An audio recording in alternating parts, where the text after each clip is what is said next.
2025년 8월 7일 김건희 여사 관련 특별검사팀이 윤석열 전 대통령에 대한 두 번째 체포영장 집행을 시도했지만 집행은 실패로 돌아갔습니다.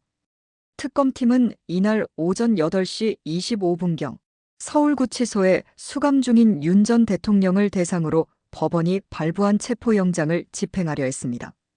일정 수준의 물리력을 동원한 집행도 시도됐지만 피의자인 윤 전 대통령의 강한 거부와 부상, 우려로 인해 체포 시도는 약 1시간 15분 만에 중단됐습니다.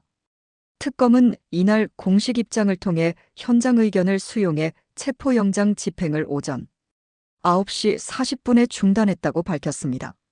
현장에서는 신체 충돌에 따른 부상의 위험성이 제기된 것으로 알려졌습니다.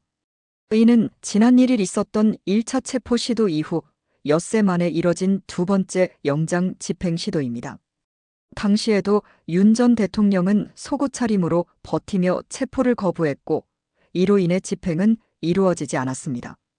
이번 체포영장의 법적 효력은 오늘 8월 7일까지였으며 이에 따라 이날 집행 실패로 해당 영장은 효력을 상실하게 됐습니다.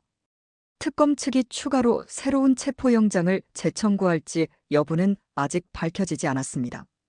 김건희 여사와 관련된 특검 수사는 권력형 의혹, 증거인멸, 외압 행사 등과 관련된 혐의를 중심으로 진행되고 있으며 윤 전 대통령은 공범 또는 방조자로서 수사 대상에 포함돼 있습니다.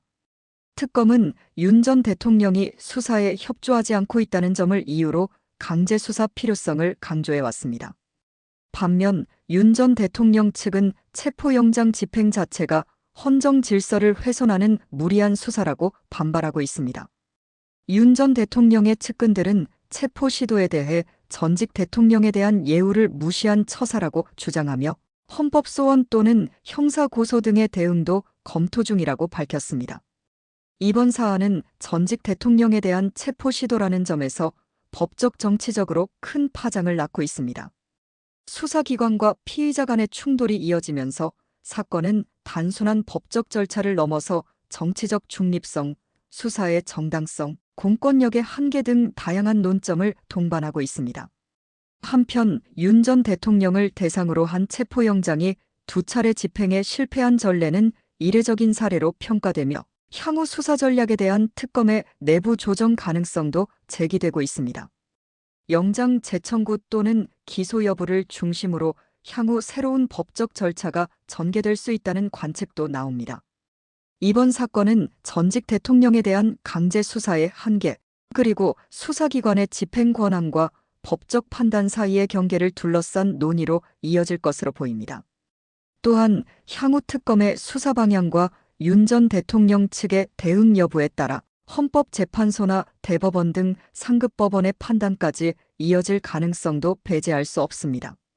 이상으로 2025년 8월 7일 기준 윤석열 전 대통령에 대한 2차 체포영장 집행 시도 실패 관련 소식을 전해드렸습니다. 앞으로 사건이 어떻게 전개될지 주목됩니다.